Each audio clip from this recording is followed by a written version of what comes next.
Facebook ব্যবহারে সমস্যার মুখোমুখি হচ্ছেন ব্যবহারকারীরা। হঠাৎ অচল হয়ে পড়েছে বিশ্বের সর্বাধিক ব্যবহৃত ওয়েবসাইটটি।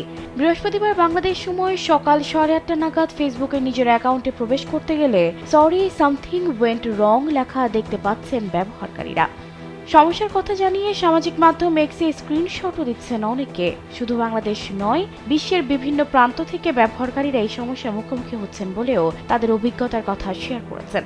ডাউন ডিটেক্টর জানিয়েছে 67% ব্যবহারকারী ফেসবুকের ওয়েবসাইটে প্রবেশ করতে পারছে না। 9% ব্যবহারকারী মোবাইল অ্যাপে সমস্যায় পড়েছেন। তবে এই বিষয়ে প্রাথমিকভাবে ফেসবুক কর্তৃপক্ষের কোনো বক্তব্য পাওয়া যায়নি।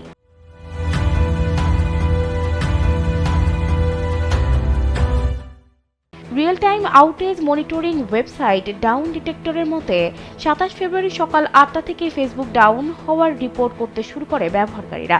সকাল 8:30-এ প্রায় 18,403টি রিপোর্ট জমা হয়। সংস্থাটির তথ্য মতে সকাল 8টা 28 মধ্যে শুধু বাংলাদেশেই ফেসবুক ব্যবহারজনিত সমস্যার জন্য প্রায় 121টি রিপোর্ট জমা হয়।